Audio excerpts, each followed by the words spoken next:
Olá, antes de mais nada, seja bem-vindo ao meu canal e hoje estaremos efetuando a leitura do Reavivamento de que Precisamos, do Dr. Oswald J. Smith. Prefácio. O Reavivamento de que Precisamos, livro do Dr. Smith, pela sua classificação, é o argumento mais poderoso que já li sobre o reavivamento. Seu autor foi verdadeiramente guiado pelo Espírito de Deus para escrevê-lo. Quanto à ênfase que ele dá à necessidade de um reavivamento vindo do Espírito Santo, posso dar o meu mais sincero amém.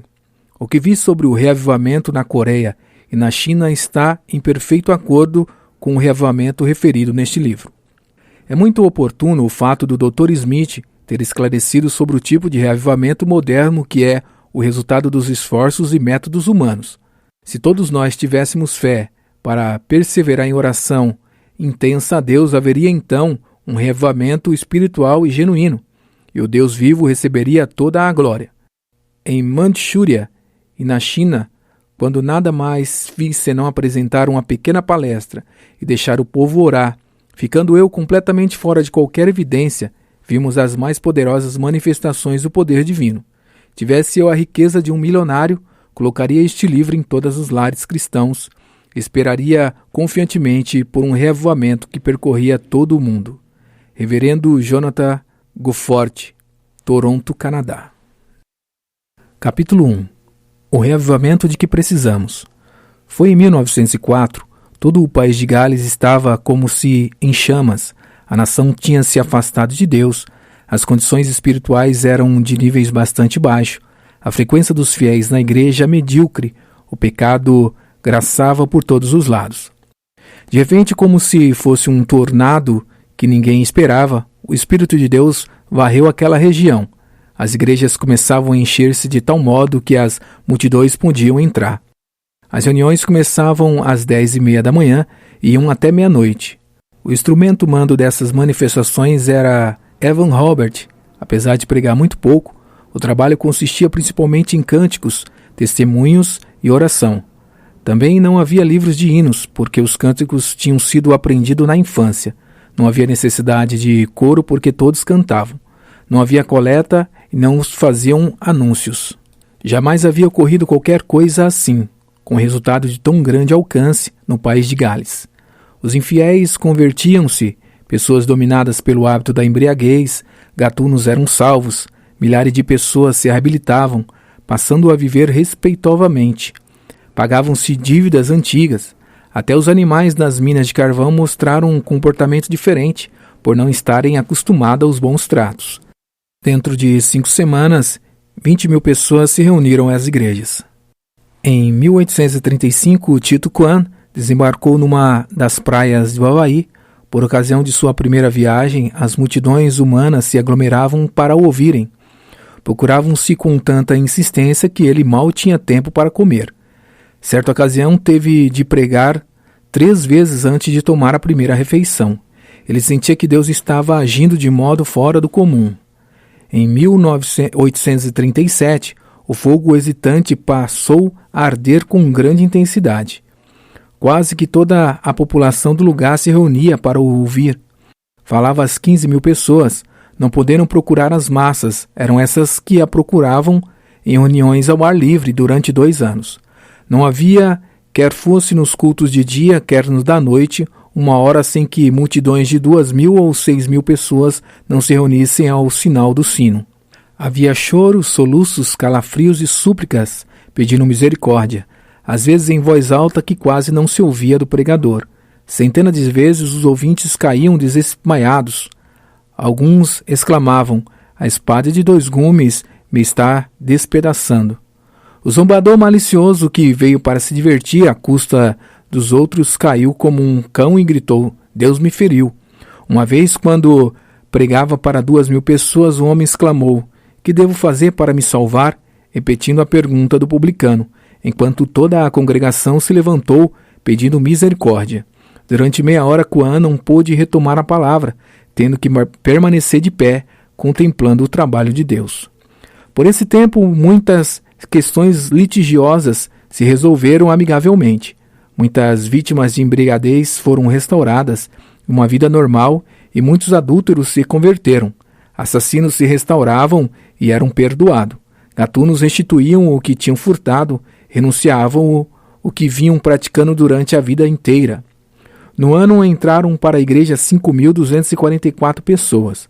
No domingo houve 1.705 batismos, nada menos que 2.400 pessoas tomaram parte da ceia do Senhor, as quais agora estavam salvas depois de uma vida dos mais negros pecados. Ao regressar, quando tinha batizado 11.960 pessoas. Um jovem advogado na pequena cidade de Adam, em 1821, dirigiu-se a um local retirado da mata, a fim de orar. Deus foi ao seu encontro nesse local e aí ele se converteu de modo portentoso, recebendo o Espírito Santo em toda a plenitude.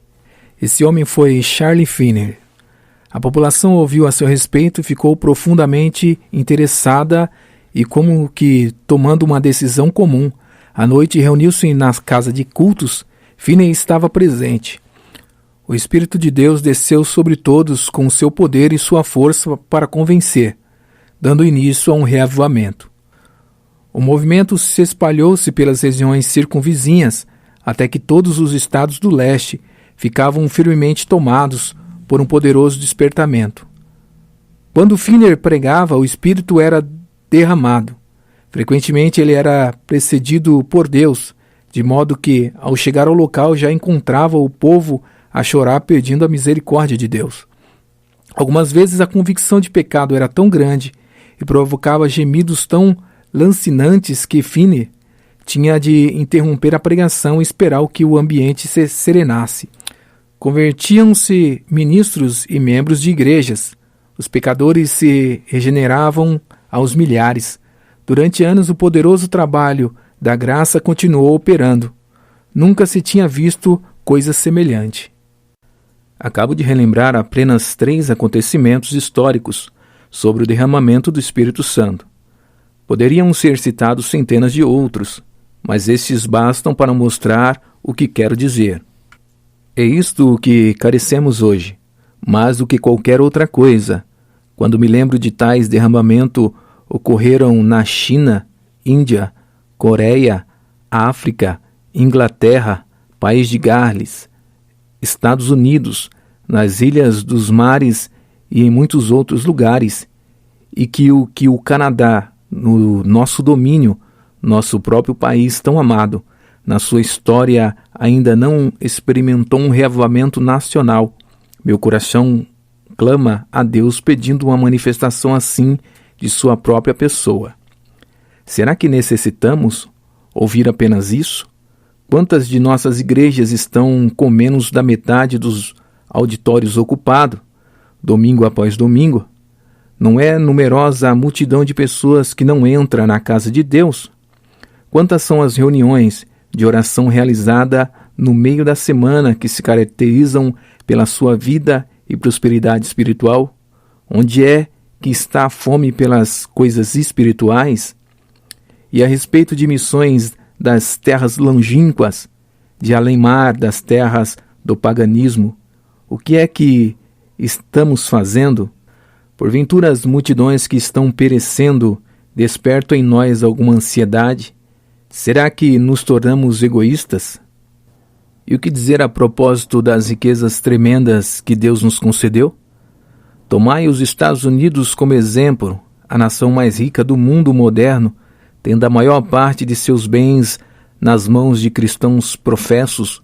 No entanto, em um ano os Estados Unidos gastaram mais em goma de mascar do que com o trabalho das missões.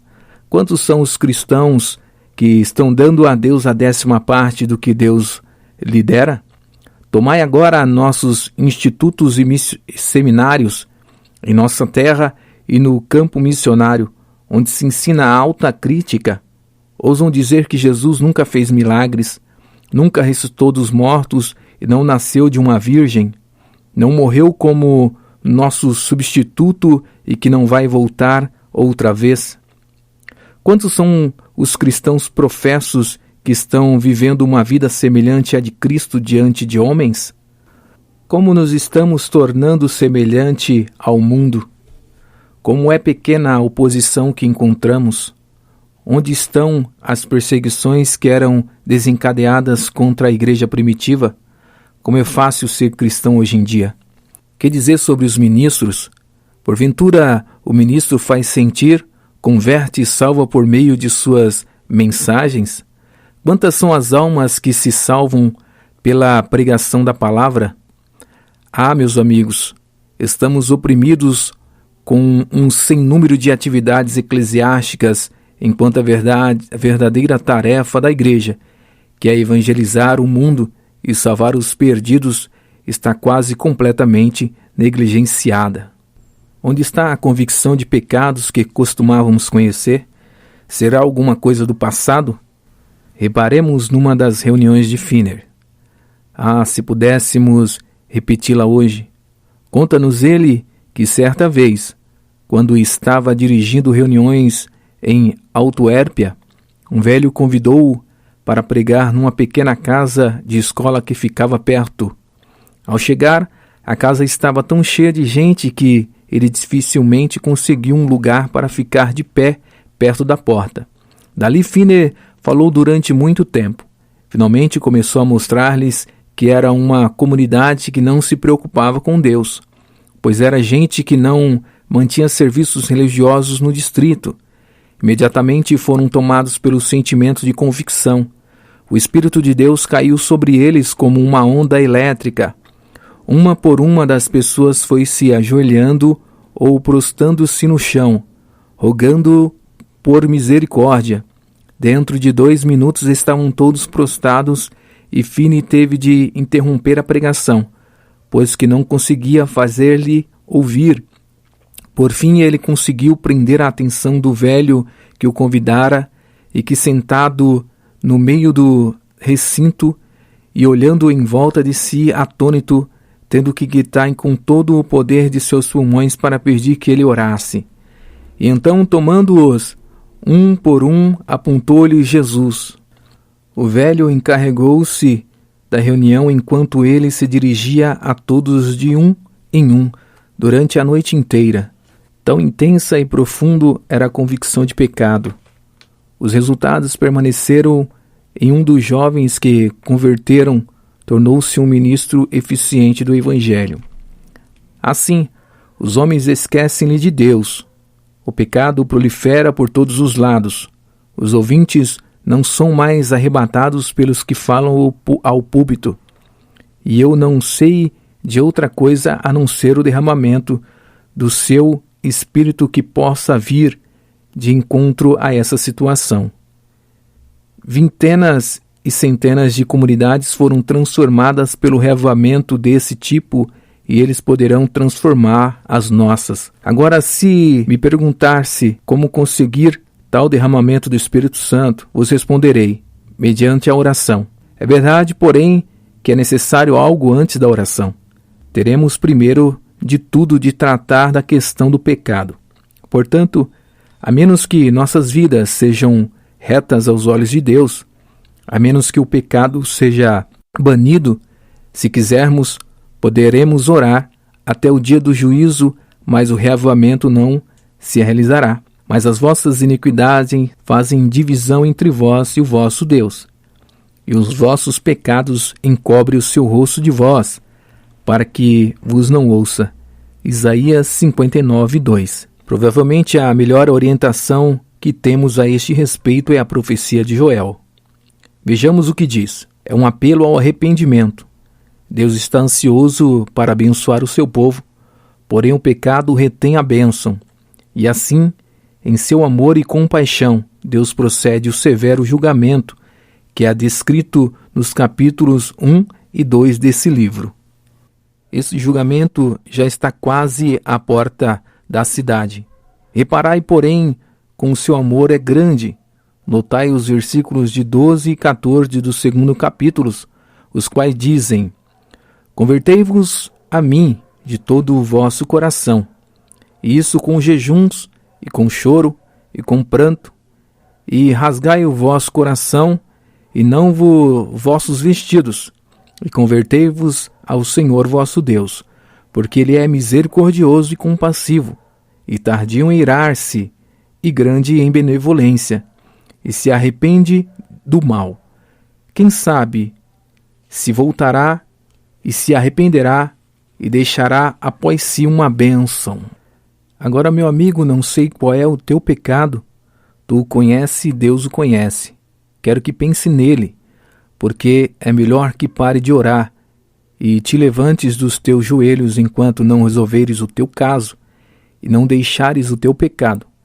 Se eu atender à iniquidade do meu coração, o Senhor não me ouvirá. Salmos 66. Deixa que Deus sonde o teu coração e revele o teu impedimento. O pecado tem que ser confessado e deixado. Pode ser que tenhas que abandonar algum ídolo acariciado. Pode ser que tenhas que fazer alguma restrição. Talvez estejas retendo e tirando de Deus aquilo que lhe pertence. Mas isso é contigo e não comigo. É uma questão entre ti e Deus. Notai agora os versículos 15 e 17 do capítulo 2 de Joel. O profeta convocou uma reunião de oração. O pecado foi confessado e deixado. Agora já estão em condições de orar e de implorar a Deus em seu próprio nome, para que os povos não digam onde está o seu Deus. Agora estão morrendo de angústia, por isso sua oração vai prevalecer. Ouve, tocai a buzina em Sião, santificai um jejum, proclamai um dia de proibição, congregai o povo, santificai a congregação, ajuntai os anciões, congregai os filhinhos. Chorem os sacerdotes ministros do Senhor entre o alpendre e o altar e digam: poupa o teu povo, ó Senhor, e não entregues a tua herança ao opróbrio, para que as nações façam escárnio dele. Porque diriam entre os povos: onde está o seu Deus? Ah, meus irmãos, será que estáis orando como deveis? Estáis intercedendo junto a Deus em favor desta cidade? Estáis suplicando dia e noite por um derramamento do Espírito Santo? Pois a hora que estamos vivendo é própria para oração.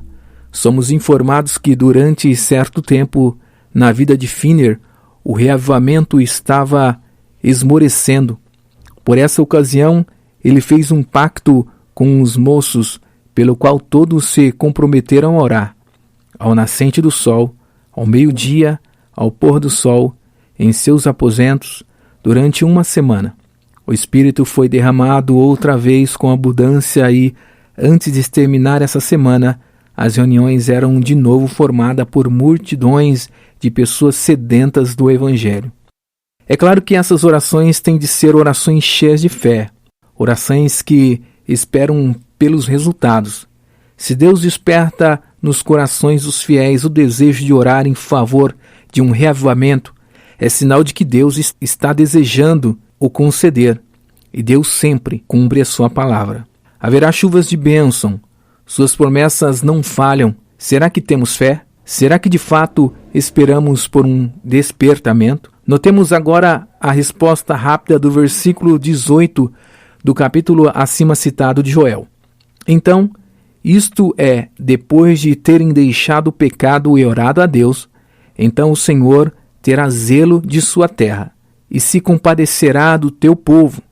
A resposta não tarda em vir, desde que as condições sejam preenchidas. Temos essa verdade claramente exposta nos versículos 28 e 29. E há de ser que depois derramarei o meu espírito sobre toda a carne, e vossos filhos e vossas filhas profetizarão, os vossos velhos terão sonhos, os vossos mancebos terão visões, e também sobre os servos e sobre as servas daqueles dias derramarei o meu espírito. Ó, meus irmãos, a dificuldade não está com Deus, está em nós mesmos. Ele está querendo mais do que querendo. Nós, porém, não estamos prontos. Ele está à nossa espera. Será que ainda o vamos fazer esperar por muito tempo?